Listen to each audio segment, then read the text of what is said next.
Hello, welcome. Thank you for joining us today for our Circle Leadership Engagement Roadmap. Thank you for joining us to find out more about this program. I would like to introduce our Director of Community Engagement, Kim Borchers, who's going to tell you more about it. Take it away, Kim. Well, good afternoon and Happy New Year to everyone. Judy, thank you for your kind introduction.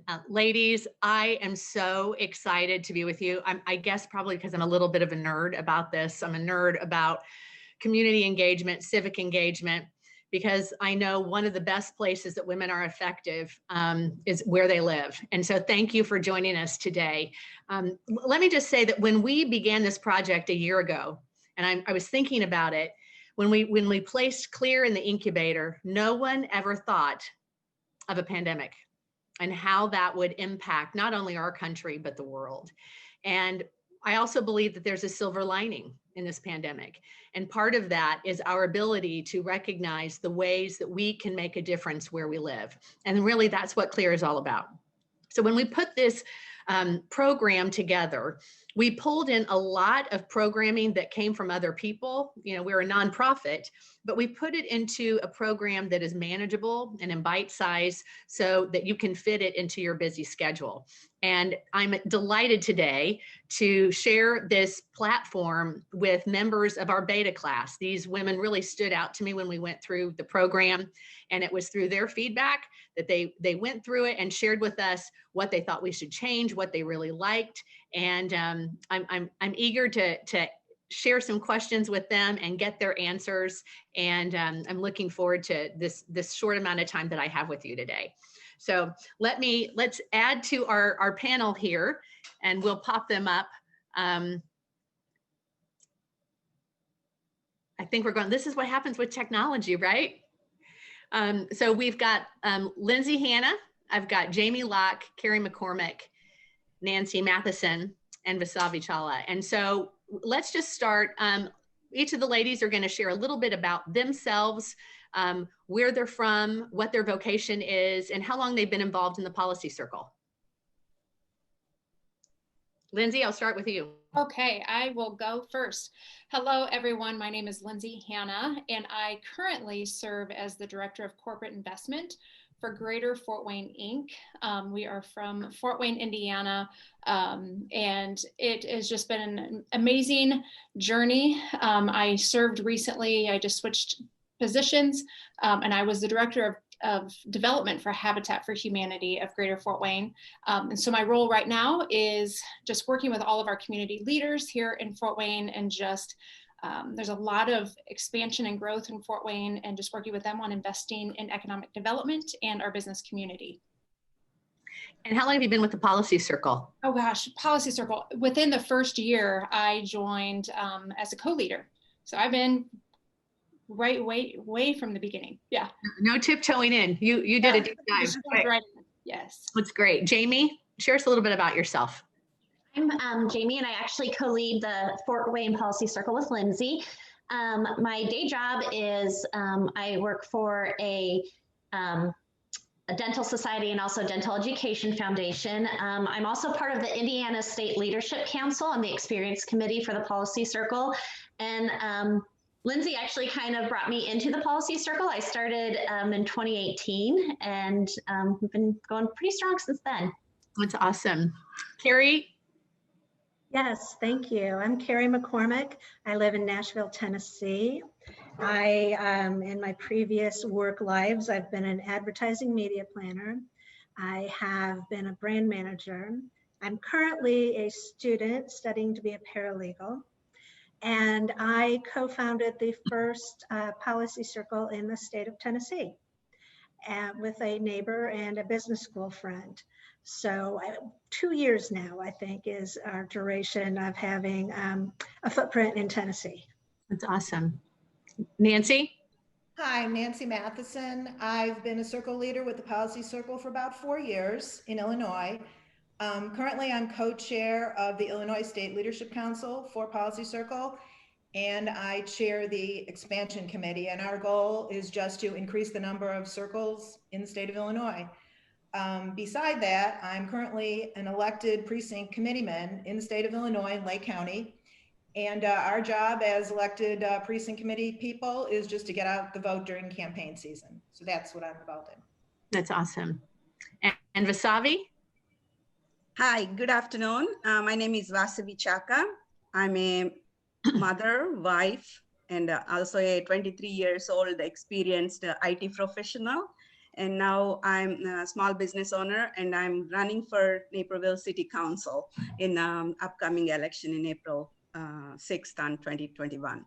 I have been involved with Policy Circle for past 2 years, and it has been a wonderful experience for me. And I'm actually already engaged in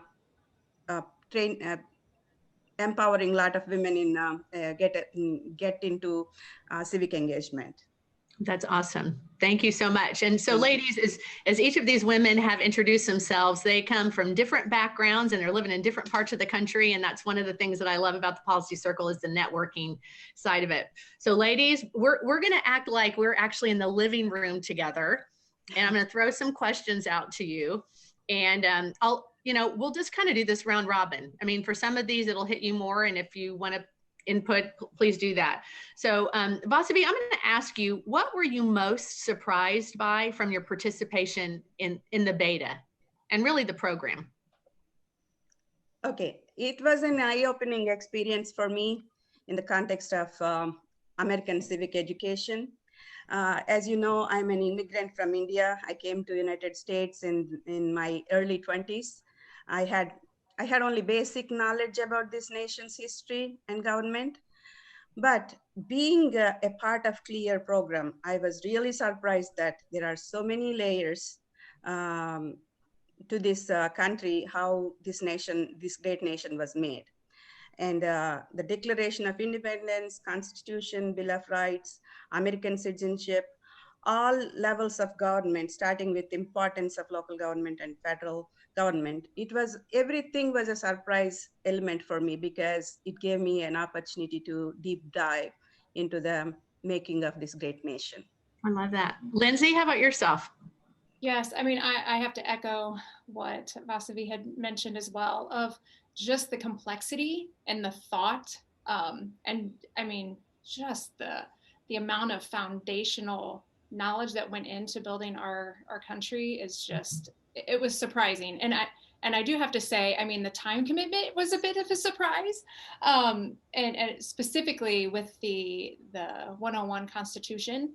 Mm-hmm. However, that amount of time, I mean, was just integral in just setting the foundation of what was to come for the program. So now you did something unique though with your child, because you threw that with them. I did, yes. My husband and son, 11-year-old son, they're just history buffs and whatnot. But so it was a stretch for me because that's not where I live. I'm more people, all of that. But I learned so much that I'm like, this is a perfect way for us to just learn together. And it's it's a college course. It's free.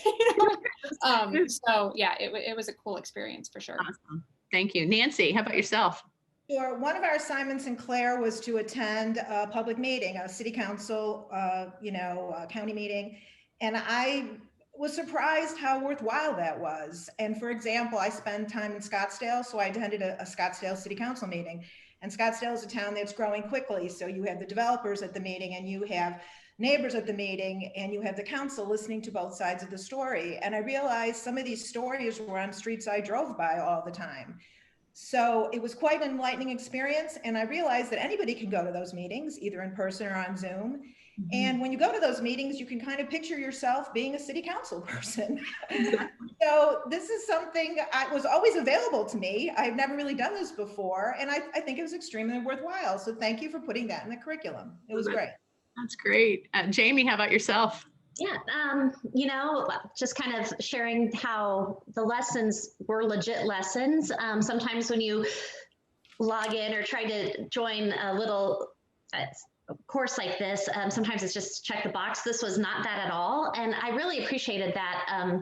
For me personally, I've always had like an interest in civic engagement, and, you kind of knew how things work somewhat intuitively, but you didn't really fully understand it. And I think as life kind of gets in the way of that, sometimes you kind of just step back and put it on the back burner. Well, this really filled those gaps for me. And the beta really helped me respark that energy and that interest that I had at one time that had kind of set aside, and just kind of dust off the running shoes and just kind of reevaluate. Maybe it's time to take another look at that.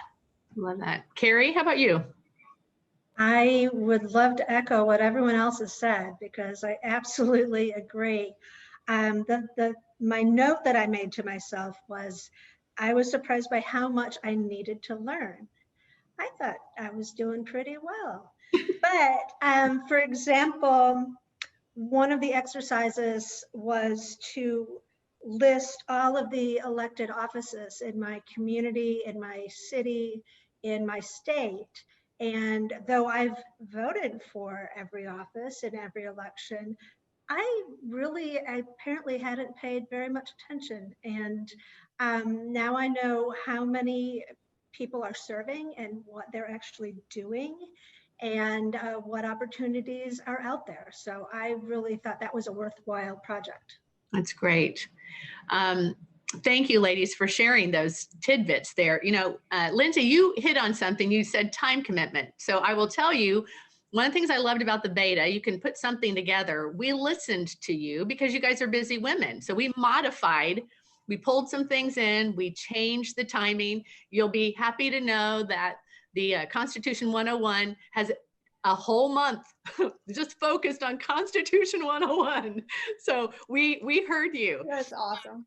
But let me ask you, because all of you are busy, and I think, quite honestly, I've always believed in when I want to recruit somebody to do something, I actually look for busy people. I don't want the person who doesn't have anything to do. Talk to us a little bit about, for the women who are listening, how do they prepare themselves from a time management standpoint over a 3-month period on working through these lessons, just from your own management style of time? And actually, I'll start with you, Lindsay. Sure. That I had to figure out within the first month was that whole time management piece. And being the beta group, again, we weren't quite sure how it was all going to pan out. But I do have to say, I think the pandemic was on my side for this, because I was quarantined for two weeks, which helped. But looking in hindsight, the time management of just knowing when you're going into it that you're going to have 8 to 10 hours. I mean, that's what I would just prepare for and be expected to do that. You can do it.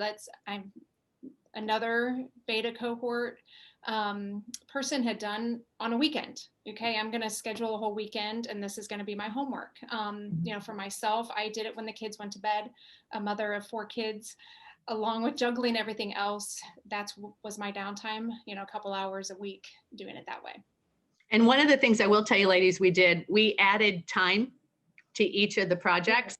So you know exactly how to plan for that. And one of your cohort friends said she wanted a checklist. So we're going to have a checklist so you can, I'm a checkbox person too. So that's done. Got that on my desk. So that's awesome. Jamie, how about yourself? Yeah, you know, I'm a wife, mom of 4, work full time, and also while finishing this, I was completing my degree. So time management became essential to do it all. But you know, I think everybody knows their own different approach. Since I had so many, you know, irons in the fire, that it really just took like the same week that we had our cohort call. You kind of have that motivation and that inspiration. I would actually review the upcoming assignments for that month and kind of work through and kind of glance at what were things that I knew, ooh, this can be something I can just do in a small chunk. And I just would kind of, I think that preview of it really helped me to kind of work in the rest of it. And sometimes that meant I might have done half an assignment and then a week later revisit it to finish it. So, but yeah, you just make the time. Nancy, what about you? I would say know yourself. Are you a morning person? Are you an afternoon person, evening person? You know, when can you concentrate the best? Because this course involves a lot of concentration. So like utilize yourself to your best ability. That'd be my recommendation. Yeah, you mean don't just turn it on and decide to do something else and multitask? No, like I'm a morning person. I couldn't do this at 10 o'clock at night. So I'd be like spinning my wheels doing nothing at 10 o'clock at night. So just know yourself, be efficient with how you know, your own resources. Yeah, and to that point, Kim, you cannot multitask. I mean, you can't. I mean, if you're really gonna get what you can out of this program, you have got to be focused for sure. Yeah, Constitution 101 for sure. Vasavi, what about yourself? Anything you want to add? Yes, couple of things, and I agree with Jamie, Lindsay, and Nancy. You know, all the experiences they have shared, how they handle the course, and for me, I mean, you know, these are like not my experiences, but I think if I would have done this way, it would have been more effective. So, you know, you are going to do a orientation anyway to, you know, to the newcomers, and you are going to set expectation and tell them what tools they're going to. They need to really pay attention closely to these guidelines, and that is my first advice. And you know, there is so much content to cover in 3 months period. So I would strongly recommend take 1 hour in a day and finish whatever, at least whatever they can finish that day. And don't wait until complete the questions until module is completed, and do it as soon as you are able to. Even if there are 20 questions, just answer 1 question and move on. That way you will have much more flexibility. You don't have to freak out like me, I did. That's you great. know? And there is one more thing. There are quizzes from the organization and the quizzes from the Canvas from the course. So sometimes they overlap. So you have to pay attention to those. And instead of reinventing the wheel, you can just use the same answer for the questions which are similar or the same. So they need to understand that. Yeah, that's great. Yeah. Carrie, do you have any tidbits of advice? I do. Well, first, regarding Constitution 101, take notes. There's a final exam. I didn't realize there was a final exam until 2 months after I had listened to all of the lectures and taken all of the quizzes. So thank goodness I had really good notes.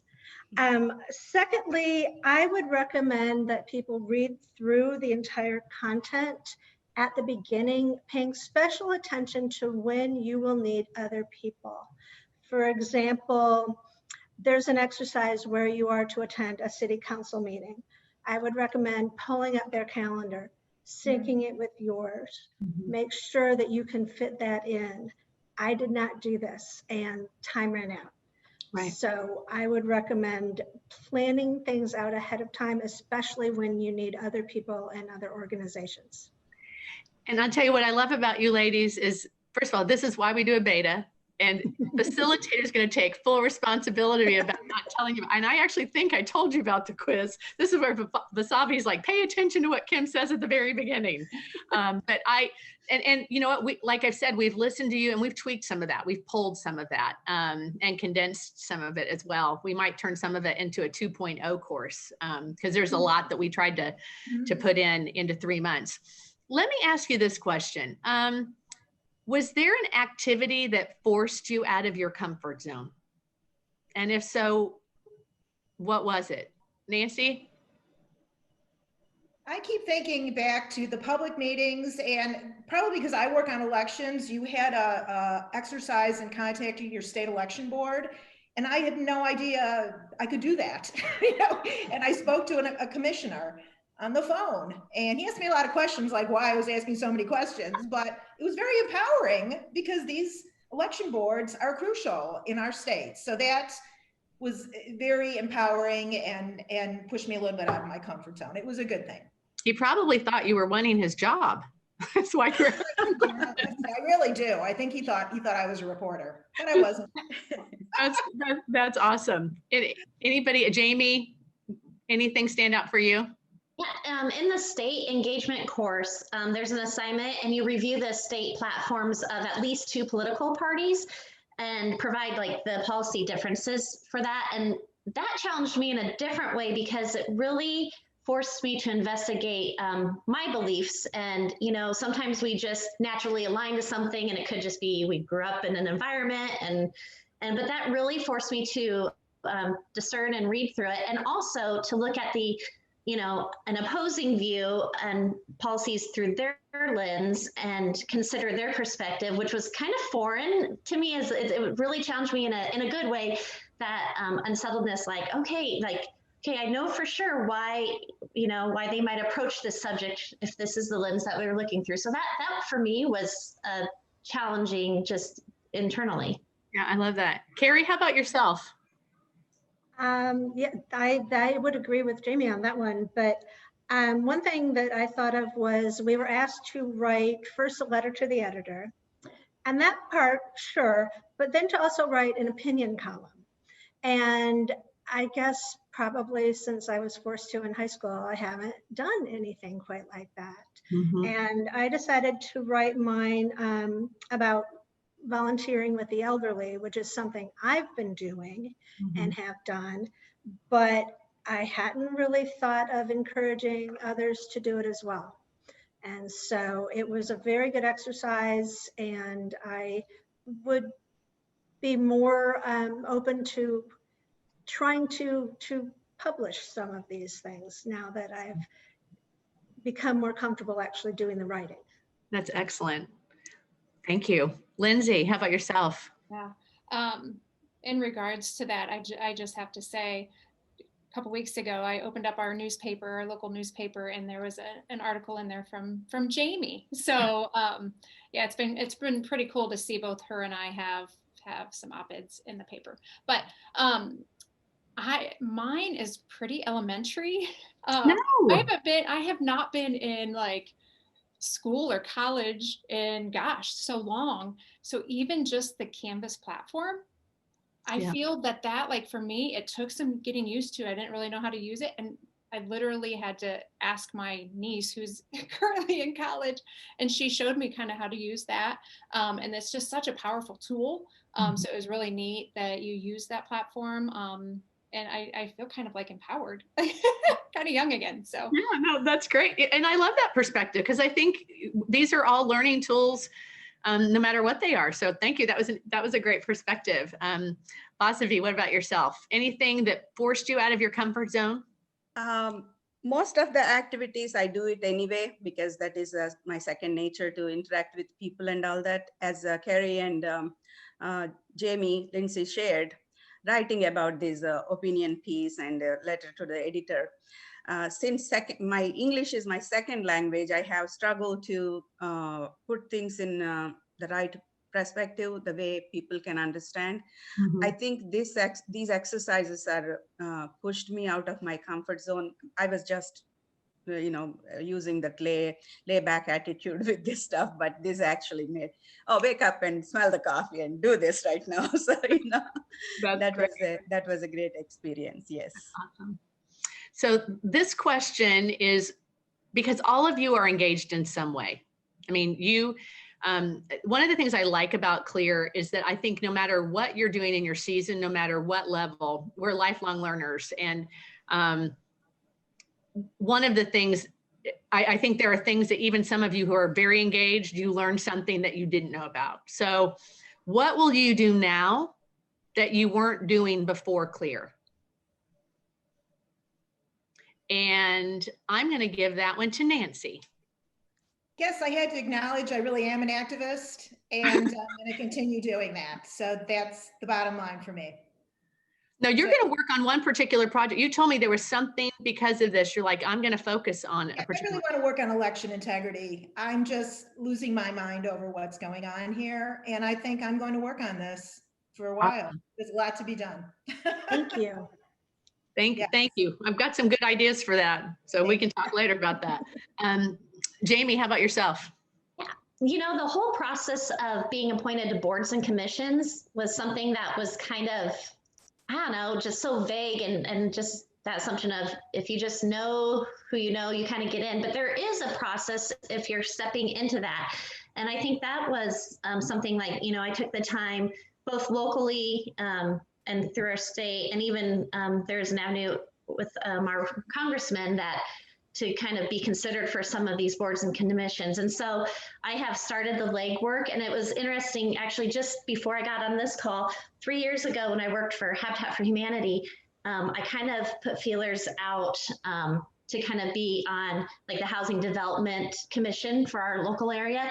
And I think I just kind of filled out an online form and then just kind of put it away like, oh, well, I didn't know anybody. Well, through this and reaching out through some people, I actually got a call today asking if I would consider being on that same, even though I no longer work for Habitat, but being on that, like for the Metro, which is more of like the fair housing type and equal employment and sort of type thing, and asking if I'd be okay to be considered to be on that commission. And so, you know, I was just kind of thinking like, oh my gosh, all these things kind of touch each other and connect with each other. And yes, it is about networking and connecting, but there also is a process if you're new into it. And they, through this, when I redid it, they already had my name on a list. So they like, oh, you know, so that was kind of something that I hadn't done before that I'm venturing into.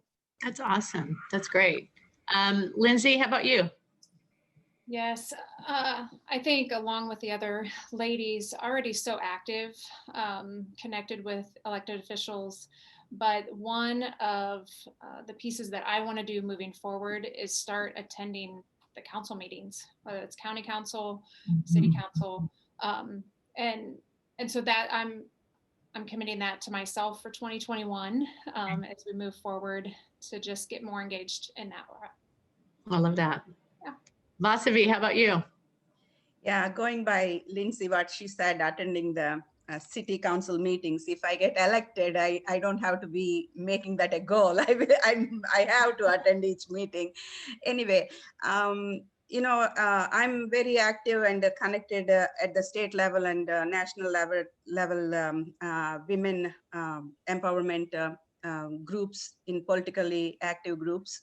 But one thing I always wanted to reach, which CLER made me motivated, is to reach out to Indian American community.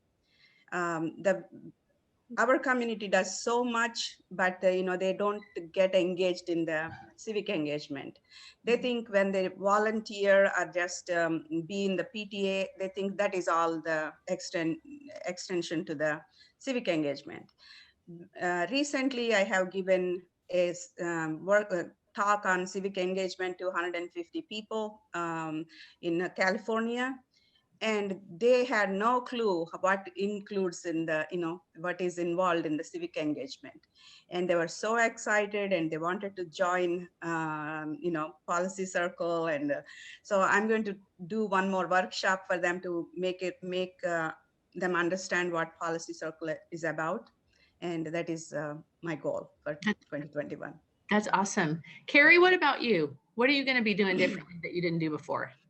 I have decided that while I have done a lot of work for nonprofits, put my name on the invitations and everything, I haven't done that for a political campaign.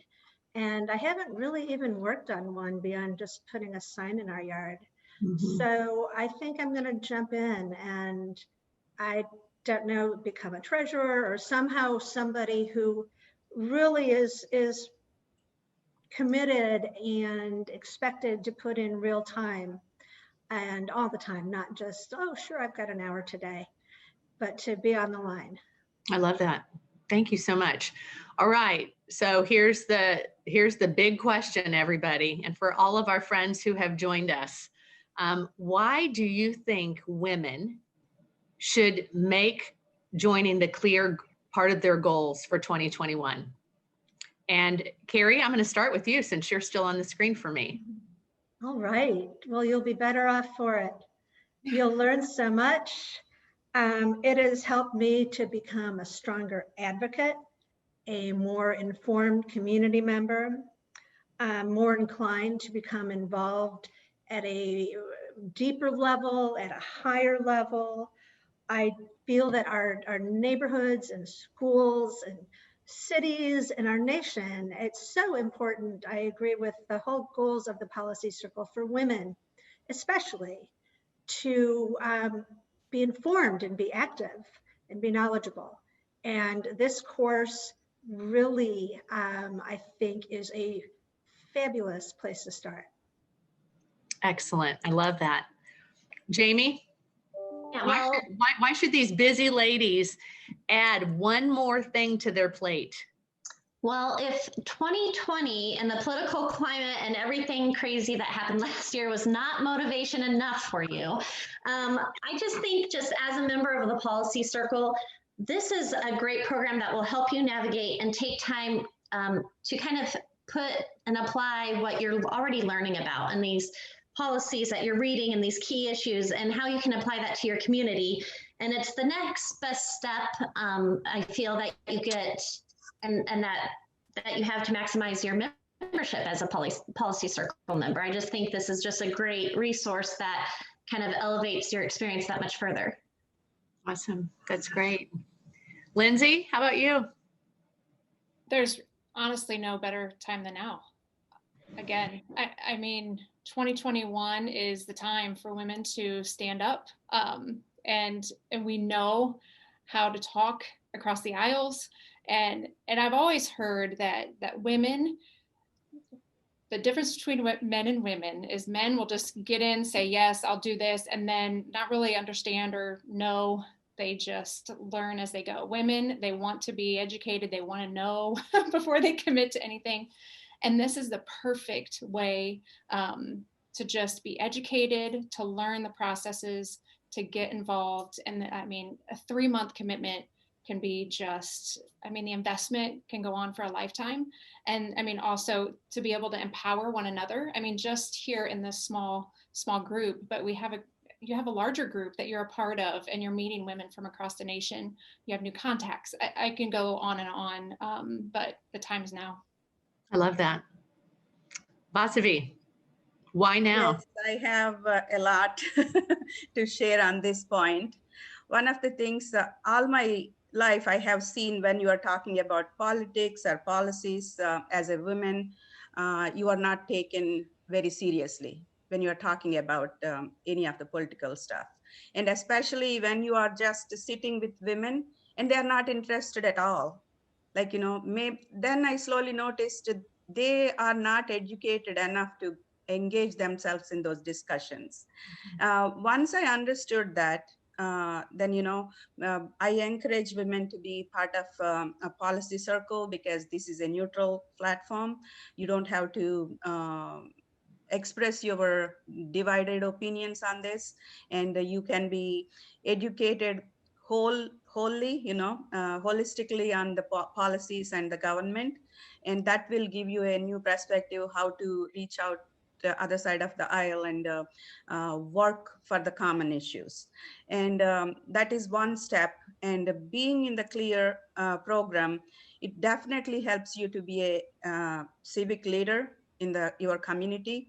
And whether you are running for office or you are going to voice your concerns at the city hall or state level, or you write a opinion piece or write a letter to the editor, it helps you in many ways to be a very strong advocate of civic engagement, why it is so important. And women are the backbone of the family and the community anyway. If anybody agrees with me or not, I don't really give any importance to that. That is the fact. So when a mother is educated, or a sister is educated, daughter is educated, their entire family is educated. And civic education is so important than STEM education or any others, because this is the base. You know, if you do not have the base of where you are living and why you are living, what is the purpose of your existence, then, everybody should have this. And this is a great opportunity. You should not let go. You have to grab this with horns and then ride with it. Love it. A girl coming from Kansas, you mentioned grabbing by the horns. I'll take that. So Nancy, I'll let you wrap up. Why should someone decide to add this and apply to this today? I guess just short and sweet. If you're the kind of woman who just can't sit on the sidelines and watch things happen and just be distressed and just watch it, if you're not that kind of woman and you know you're an activist at heart, this is just a great program. It's a real toolkit. It gives you specific concrete skills and it's definitely worth your while. For the time invested, it's a wonderful investment of your time. Awesome. Well, ladies, thank you for my panel. And if I had gold stars, I'd put gold stars in all your windows because you were great partners on this CLER project. And I want to thank everyone who has joined this call and has been listening. I will tell you, 22 years ago, I was a young mom who got involved at the civic level, and I had no idea what I was doing. And now 22 years later, I think, wow, I wish I would have known. And so when Sylvie came to me and asked me about helping put this program together, I was thinking about what I wish I would have known 22 years ago. And many of you mentioned 2020. Sometimes discomfort is what leads us to action, right? And so let's take our discomfort from 2020 and do something about it, whether that's in your local community, for jobs, your kids in school, our elderly in the nursing homes, whatever that issue may be. I think CLER is going to be a true tool for you to be successful in whatever you pursue.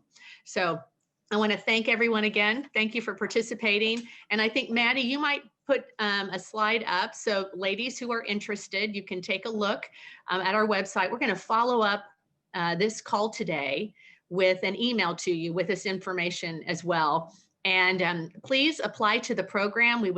I'd love to see your name come across my email in my email box. And if you have any additional questions that you would just, like to talk to me about, please let me know, email me. My contact information will be there as well. And I would be more than happy to have a phone call with you to kind of walk you through those things. So I want to thank each of you. Thanks to my panel. Thanks for the folks who are running the screen, making us look like we know what we're doing. And I want to thank each of you who joined this call and your interest in CLER. And I look forward to a very successful 2021. And as you're going to see this hashtag a lot, it's time for us to circle up. So thank you.